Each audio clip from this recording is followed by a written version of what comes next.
बिल्कुल, लेकिन सर फिर भी कोशिश करते रहना चाहिए। मेरे ख्याल है कि जो लोग बात कर रहे हैं, शायद कहीं न कहीं कोई ऐसे लोग भी मौजूद हों एस्टेब्लिशमेंट में भी और गवर्नमेंट में भी, जो चाहते हों कि ना सिर्फ भारत बल्कि हर बॉर्डर पे जो है वो सुकून हो और कोई लड़ाई झगड़ा ना हो। लेकिन सर आपकी बात से मुझे याद आया, मुल्ला माफिया आपने कहा कि उधर भी मौजूद है और इधर तो खैर है ही।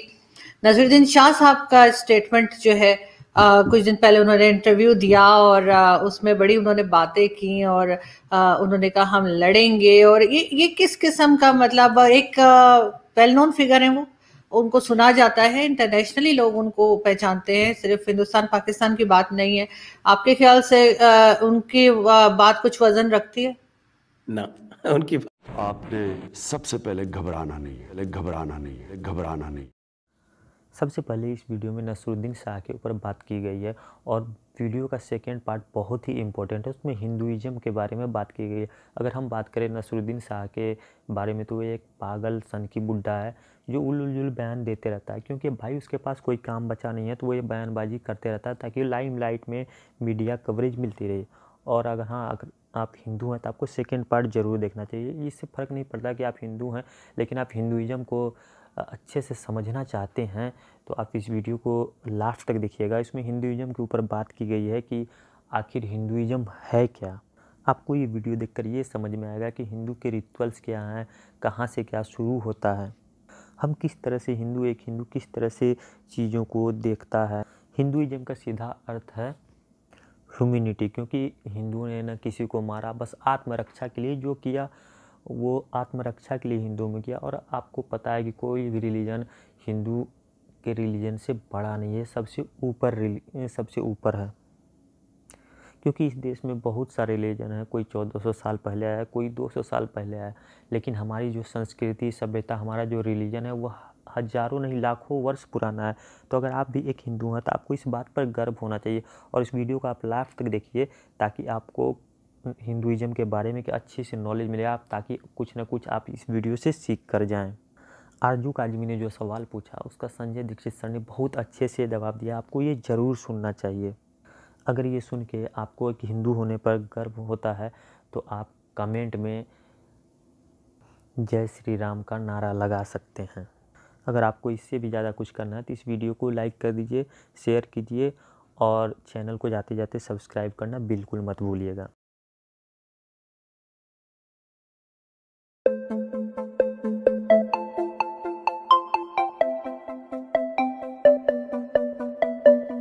आपको कोई वजन नहीं है। उसका रीज़न मैं बता देता हूँ कि जब वो पहले शुरू में वो क्या है कि वो फ्लिप फ्लॉप करते रहते हैं कि कभी उन्होंने स्टेटमेंट जारी कर दिया कि साहब कि वो मुझे जो है वो अब डर लगता है वगैरह वगैरह। फिर उन्होंने क्या किया, जो इस वक्त का जो नया बयान आया है उसकी मैं आपको बैकग्राउंड बता देता हूँ। उसकी बैकग्राउंड ये है कि उन्होंने तालिबान के ख़िलाफ़ एक स्टेटमेंट दे दिया था। जब उन्होंने तालिबान के ख़िलाफ़ एक स्टेटमेंट दे दिया तो जो मुल्ला माफिया भारत का है, और हमारे यहाँ मुल्ला माफिया के साथ हमारा एक सेक्युलर माफिया भी है, वो भी साथ में जुड़ जाता है। हम उनको पंच मक्कार बोलते हैं, यानी 5 मक्कार। मक्कार आप समझते हैं ना? तो जी जी। जो पाँच मक्कार का हमारे यहाँ ग्रुपिंग है, तो वो पंच मक्कार बोलते हैं। मुल्ला मिशनरी मार्क्सिस्ट और मैकॉलेस सन्स, यानी जो अंग्रेज़ों के जो गुलाम हैं, मेंटल स्लेव्स, और मीडिया। तो हमारा मीडिया बेसिकली टेक्स क्यू, उसके जो सारी क्यूज़ हैं वो बाहर से आती हैं, जो इस्टेब्लिश्ड मीडिया है, मेन स्ट्रीम मीडिया जिसको बोलते हैं। हालांकि अब वो मार्जिनलाइज हो गया काफ़ी। तो ये जो पूरा का पूरा जो पंच मक्कार तबका है वो उनके पीछे हाथ धो के पड़ गया। अभी देखिए, ही वाज क्रिटिसाइजिंग तालिबान। तो ख़ास तौर से मुल्ला माफिया और जो सेक्युलर माफिया है उसने इनके जो है क्या बोलते हैं उसको, काफिर घोषित कर दिया। So he was declared as an apostate, मुर्तद घोषित कर दिया। काफिर नहीं, ये कहेंगे मुर्तद। तो इनको कहा कि भाई तुम तो अब अपोस्टेट हो गए हो, you no longer belong to our class. तो उस प्रेशर में ये लेटेस्ट बयान दिया गया है इनका। वैसे इनको सीरियसली कोई नहीं लेता, क्योंकि मुल्ला माफिया तो कहता है कि ये तो नमाज तक नहीं पढ़ते, तो ये कैसे मुसलमान है। तो इनका जो है फिर बाकी जब ये बात करते हैं तो ये भूल जाते हैं इनका बैकग्राउंड क्या था। इनके जो फोर फादर्स थे वो मर्सनरीज थे, Afghan mercenary. he belongs to, he is a descendant of an Afghan mercenary, जो 1839 में जब अंग्रेज़ फ़ौजें काबुल गई थी, अफ़गानिस्तान गई थी, तब अंग्रेज़ों के लिए लड़ा था वो, जाँ फ़िशां खां उसका नाम। वो जाँ फ़िशां खां फिर जब अंग्रेज़ फ़ौजें भागी वहाँ से 1842 में, तो वो इधर आ गया उनके साथ साथ। और यहाँ फिर अंग्रेज़ों के लिए भी यहाँ मर्सनरी लड़ता रहा, उसको जागीरें वागीरें दे दी गई। 1857 में जब जंग आज़ादी हुआ था जिसको, तो उसमें भी वो अंग्रेज़ों की तरफ से लड़ा था। तो फिर जब इस तरह की ये बातें करते हैं तो फिर हमारे जैसे लोग फिर उनका बैकग्राउंड ले आते हैं कि भाई जो आप कह रहे हो आपका बैकग्राउंड तो ये है। सर मुगलों की भी बात की थी उन्होंने उस इंटरव्यू में। मुगलों की बात की थी, मुगलों के साहब मुगलों ने बड़ी यहाँ तहजीब और तमीज़ जो है वो गालिब की है भारत में। तो फिर जब वो कहते हैं तो फिर फैक्ट्स लाने पड़ते हैं सामने कि भाई मुगलों ने क्या क्या किया था। क्या हमने तो सारी कुछ तलाश कर ली, तो मुगलों की जो भी तहजीब है, जहाँ से वो आए थे और जहाँ से वो बिरयानी लाए बताते हैं, वहाँ तो चावल भी नहीं होता, तो बिरयानी आई कैसे वहाँ से? ये फंडामेंटल क्वेश्चन है, तो पूछना पड़ेगा ना। आप कह रहे हैं कि साहब मुगलों ने हमको बिरयानी दी, तो जहाँ से वो आए सेंट्रल एशिया से, वहाँ तो चावल होता नहीं, तो बिरयानी कैसे पैदा हुई वहाँ पे?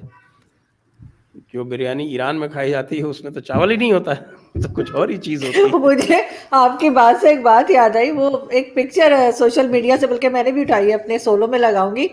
कोई फौजी बर्फ उसके सर पे ना, ऐसे पूरे सर पे मुंह पे पूरे बर्फ है, और लिखा है कि जी जब आप सो रहे होते हैं तो ये हमारी हिफाजत कर रहे होते हैं। तो किसी ने लिखा कि ये हमारे फौजी जिस साइड होते हैं वहां पे तो बर्फ ही कोई नहीं गिरती है, तो ये किसका फौजी पकड़ लिया है?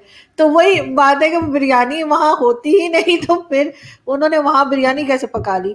लेकिन सर बहुत से ऐसे और भी हमने देखे, इंसिडेंट्स देखे, जिसमें मैं कहूंगी कि जैसे जो मुस्लिम्स की बात की जाती है, एक्सट्रीमिज्म की बात की जाती है, तो पूरी दुनिया के अगर मुस्लिम्स को काउंट किया जाए तो शायद वो 1% भी ना बनते हो। तो इसी तरीके से एक बहुत ही कम परसेंटेज में हमने देखा कि परसेंटेज जिसमें हिंदूज को हमने देखा इंडिया में कि अब वो सामने आए हैं, और वो उनकी अजीब अजीब सी वीडियोज आती हैं, और वो नारे लगा रहे हैं, और कुछ उसी किस्म का एक एटमॉस्फेयर क्रिएट कर रहे हैं जो अक्सर हम हिंदुस्तान पाकिस्तान के मुसलमानों को करते देखते हैं।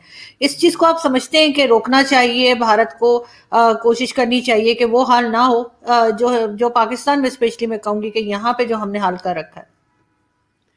देखिए, आपको इसको थोड़ा सा कॉन्टेक्चुअलाइज करना पड़ेगा, और वो मैं बार बार कॉन्टेक्चुअलाइज करता रहा हूँ। और वो कॉन्टेक्चुअलाइजेशन ये है उसका कि जो हिंदुइज्म है उसके जो फंडामेंटल्स हैं वो हार्मोनाइजिंग और यूनिवर्सल हैं। तो हिंदुइज्म में या हिंदूज में यदि कोई इस तरह का काम करता है तो विद इन कम्युनिटी जो है वो एक्सेप्टेबल इसलिए नहीं होता क्योंकि हिंदुइज्म के जो फंडामेंटल्स हैं वो आपके, जिसको सर्वे भवन्तु सुखिनः सर्वे सन्तु निरामयाः वाली बात होती है, उसमें किसी तरह का ये नहीं है जैसे कि इब्राहिमिक रिलीजन्स में है कि जो उस रिलीजन का फॉलोअर होगा उसी के लिए जन्नत या हेवन रिजर्व्ड है।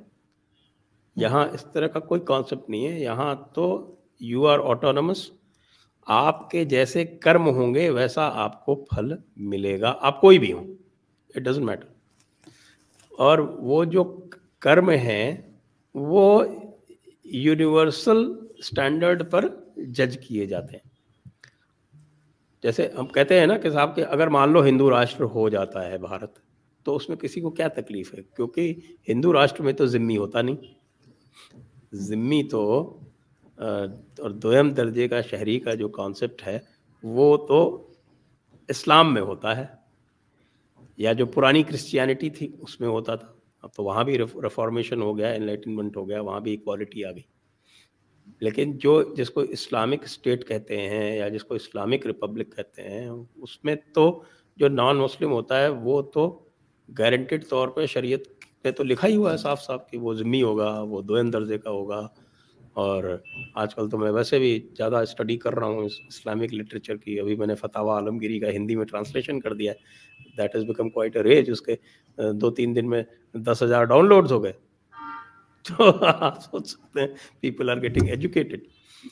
तो ये जो फंडामेंटल डिफरेंस है वो जब तक आप नहीं समझेंगे तब तक आप दोनों चीज़ों को एक तराजू पे तौल के देखते रहेंगे। और ये हो क्यों रहा है, इसका रीज़न बहुत स्पष्ट है, क्योंकि यूट्यूब की वजह से, इंटरनेट की वजह से ये जो मुल्ला माफिया ये मस्जिदों के अंदर क्या बातें करता है, मदरसों में क्या पढ़ाता है, इस्लामी किताबों में गैर मुसलमानों के लिए क्या लिखा हुआ है, ये सब चीज़ें अब ओपन में आती जा रही। और जब ये ओपन में आती हैं, उसको देखते हैं, हमारे जैसे लोगों को एजुकेट भी करते हैं कि भाई ये लिखा हुआ है, आप देख लीजिए। मैं तो ओपनली मैंने इस पे कहा है कि भाई why should not India be a Hindu राष्ट्र, क्योंकि अगर हिंदुस्तान हिंदू राष्ट्र बनता है उसमें किसी को तकलीफ क्या होती है, ये बताइए। यहाँ तो कोई कॉन्सेप्ट ही नहीं है गैर बराबरी का। हर एक को अपने ढंग से जीने का हक है। एकम सत्विप्रा बहुधा वदंती बोलते हैं, यहाँ तो वसुधैव कुटुंबकम बोलते हैं। और तो यहाँ तक कॉन्सेप्ट है कि अहम ब्रह्मास्मि तत्त्वमसि, मैं भी भगवान का रूप हूँ, आप भी भगवान के रूप हो। तो यहाँ का कॉन्सेप्ट ही बहुत अलग है। और वो जो है वो बिलीफ बेस्ड जो सिस्टम्स हैं उनके लोगों के लिए समझना बहुत मुश्किल हो जाता है, क्योंकि इब्राहिमिक रिलीजन्स में बिलीफ इज़ एवरीथिंग। अगर आप बिलीव नहीं करते हैं तो फिर आपके लिए हर तरह की सज़ा है, आपके लिए हर तरह का गुनाह है आपके ऊपर, और हर तरह की आपको आग और दोज़ख और पता नहीं क्या क्या झेलना पड़ेगा। यहाँ तो ऐसा कुछ है ही नहीं, बिलीफ की तो बात ही नहीं आती। आप तो जो कर्म करेंगे उसका आपको फल मिलता रहेगा लगातार, because there is this concept of eternal movement through eternal lives. लेकिन सर आप इस जिंदगी में नहीं तो उसका फल अगली जिंदगी में भोगेंगे। आपको तो जिंदगी एक मिली है, अब क्या करें। अब ये मेरी समझ में नहीं आता कि कोई आदमी मान लीजिए कल को हिंदू था और आज मुसलमान हो गया, तो उसकी ज़िंदगी जो पहले इटर्नल थी और hundreds of lives he had, suddenly उसकी एक ज़िंदगी कैसे हो जाती, ये